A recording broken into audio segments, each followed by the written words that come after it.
어쨌든 자 이렇게 하고 조금만 더 할게요. 마무리하고 갑시다. 어쨌든 실린더 프레임 여기는 위에 가장 위에 부분을 우리가 자켓 부분이라고 합니다. 자켓 부분 하고 여기 있는 이제 실린더 루브리케이터가 있죠. 여기 있는 실린더 루브리케이터. 이제 여기 있는 이제 루브리케이터가 여기서 이제 각 보면은 어떻게 했냐면 여기에 이렇게 하나씩 이렇게 있거든요. 그럼 여기 위에 여기에 이제 볼이 하나 있어요. 볼이 이렇게. 그럼 볼이 이렇게 통통통 튀어요. 이렇게. 그러면 이 통통통 튀는 게 빠르면 빠를수록 더 많은 오일을 주고 있다. 이런 거고 여기가 이 천천히 튀면은 오일 양이 적다는 거예요. 그런데 이 실린더 루브리케이터라고 하는 거는 우리가 뭐와 이제 연관되어 있냐면 엔진의 속도에 따라서 달라지거든요.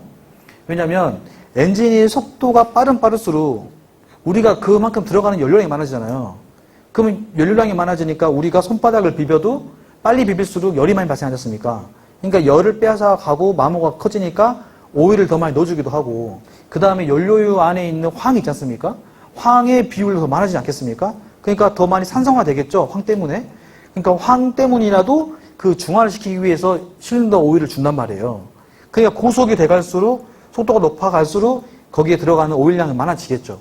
근데 반면에 조속일 때 그러니까 고속에 비교해서 중속 같은 경우는 더 오일량이 작아지겠지만 완전 스탠바이 이게 천천히 가는 때 있지 않습니까?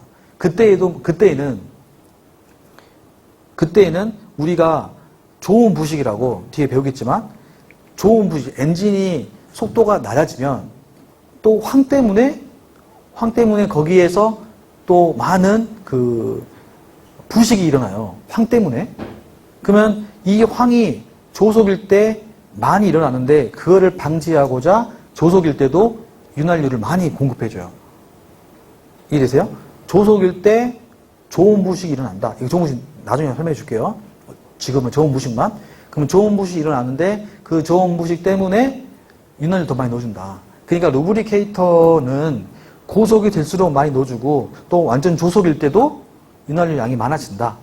이렇게 이해하시면 되겠습니다. 아시겠죠? 기본적으로 속도에 비례합니다. 기본적으로는. 자, 여기에 루브리케이터가 설치되어 있고요. 이렇게 생겼습니다. 피스톤 운동에 따라 서로 접촉 운동을 하는 실린더 라이너와 피스토닝의 마모는 불가피하고 엔진 성능에 중요한 요인이 된다. 이렇게 해서 적절한 윤활유를 공급하는 장치를 말한다. 그래서 1회전당 1회씩 한 번 회전할 때마다 한 번씩 그 다음에 피스톤의 무슨 행정시? 무슨 행정? 상승 행정이겠죠? 왜요? 피스톤이 하강 행정일 때는 뭐예요? 이미 폭발할 때잖아요. 폭발해서 하고 있는데 그때 윤활유 넣어주면 같이 타버리겠죠? 타버리잖아요. 그러니까 올라올 때 이제 폭발 안 하고 올라올 때 윤활유를 딱 넣어줘야 그때 이제 윤활유가 막을 타고 가겠죠. 상승 행정이라는 거. 그래서 이 non-return 밸브를 통해서 강제 주입시킨다는 거. 이게 루브리케이터입니다.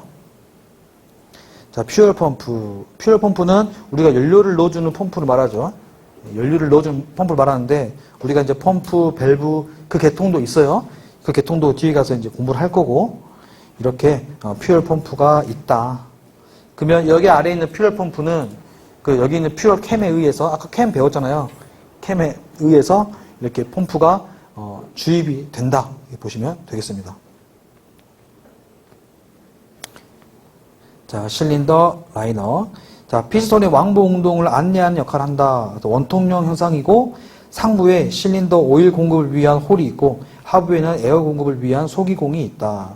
직접 연료가 연소하는 장소로 냉각이 중요하고 냉각수 라이너 상부에 쿨링 자켓을 거쳐 실린더 카바로 있다 했는데 이제 이 라이너 같은 경우는 우리가 이 피스톤하고 이렇게 이제 피스톤이 이렇게 움직이고 있을 때 우리가 이 자체가 본체라면은 이거 통째로 바꾸면 아깝잖아요. 그러니까 이게 또 소모품이에요. 라이너를 안에 있어가지고 얘가 이 사이가 많이 맞닿으면 도저히 못 쓰겠으면 라이너만 바꿔 쓰는 거죠. 근데 엔진이 일체형 같은 작은 엔진 같은 경우는 통째로 바꾸는데 대형 엔진 같은 경우는 라이너를 둬가지고 저 피스톤과 맞닿는 부분 그 라이너가 있고 저 냉각은 외부에서 우리가 이제 냉각수를 가지고 이 외부적으로 이렇게 냉각수가 바깥에 흐르게 됩니다. 오케이? 그래서 라이너가 이렇게 있고, 그 라이너의 이제 하부에 이렇게, 얘 같은 경우 지금 뒤집어져 있는 모양인데요. 얘를 다시 거꾸로 있으면 아까 구멍 있지 않습니까? 이 구멍이 무슨 공? 소기공이라고 하는 거. 그래서 라이너의 종류는 이 세 가지가 있는데요. 여기 보시면은 일체형 실린더는 아예 이제 엔진이 작은 경우, 그러니까 피스톤이 그냥 여기에 바로 있는 거죠. 예, 바로. 피스톤이 있으니까, 그래서 왔다 갔다 하다가 얘가 마모되면 통째로 바꾸는 형태가 되는 거고, 그 다음에 라이너의 습식이라는 거는 지금 이 빨간색 부분이 라이너예요. 그럼 빨간색 부분만 우리가 지금 여기 있는 냉각수하고 라이너가 맞닿아 있지 않습니까? 그 여기는 지금 냉각수 실이라는 거는 오일이, 물이 나가지 못하도록 막아주는 실이 있고, 그 다음에 이 상태에서 물하고 라이너하고 아예 직접적으로 맞닿는 이 부분, 그래서 빨간색 부분이 라이너를 말하는 거고, 여기도 마찬가지, 여기가 빨간색이 라이너예요. 그러면 빨간색이 라이너면 냉각수가 아까 여기 같은 경우에 바로 맞닿았는데, 여기 같은 경우에는 뭐예요? 한 번 더 엔진 블럭 만나고 나서 그 냉각수가 있는 거잖아요. 그러니까 얘는 물을 만날 일이 있어요, 없어요? 없으니까 건식이라고 하는 거예요. 아셨나요? 건식. 자, 그러면 우리 열의 이동은 세 가지로 말할 수 있는데, 하나는 전도, 대류, 복사라고 했는데 간단해요. 우리가 이 엔진에서 열을 이렇게 이동할 때는, 열 이동할 때에는 전도라고 하는 거는 고체 내에서의 이 열의 이동을 말합니다. 그러니까 지금 얘하고 얘 사이는 뭐가 되는 거예요?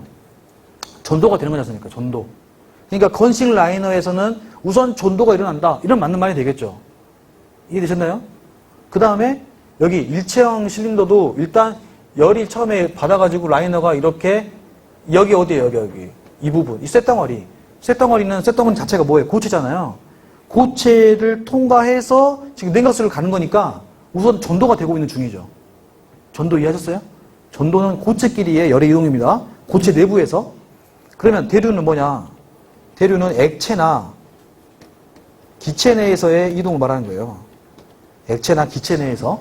그러면 우리가 뭐 쉽게 말하면 밀도차에 의해서 대류가 일어난다. 뭐 이렇게 보는데 그 말도 마찬가지야. 액체나 기체 내부에서 열이 이용되니까 뜨거운 녀석은 위로, 차가운 녀석은 아래로 가듯이 이 액체와 기체니까, 자 보세요. 그러면 얘는 전도가 된 다음에 그 다음에 어디로 가는 거예요? 냉각수가 액체니까 이제 액체 내에서 열 교환이 이루어지고 있겠죠. 그러면 전도, 그 다음에 대류 이렇게 가고 있는 거죠. 이해되세요? 그러니까 이것도 마찬가지. 얘는 바로 전도, 그 다음에 대류. 여기서 열이 이동되고 있는 거죠. 여기도 전도, 대류 이렇게 가고 있는 거죠. 그럼 복사는 뭐냐?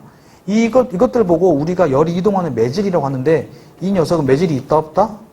매질이 없이 그냥 바로 이렇게 그냥 열이 이동되는 현상을 말해요.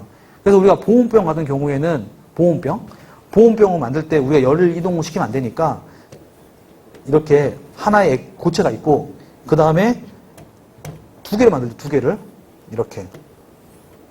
그러니까 이 전도되고 전도가 두 번 돼야 된다라고 하기 위해서 보온병에 우리가 고체가 두 개 들어가 있습니다. 그리고 그 사이에 뭐가 있냐? 이 사이를 우리가 대류시키지 않기 위해서 진공을 만들어버려요. 여기를 다 진공. 그럼 진공이 된단 말은 뭔 말이에요? 대류가 되지 않도록 한다는 말이죠. 그 다음에 세 번째, 복사가 일어나지 않도록 여기 안쪽에다가 은으로 코팅을 입혀요.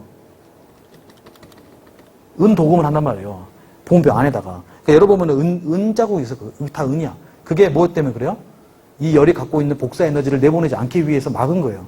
그러니까 지금 복사, 대류, 전도 전부 다 막아가지고 최대한 열의 이동을 바깥으로 이뤄내지 않고 만든 게 보온병이에요.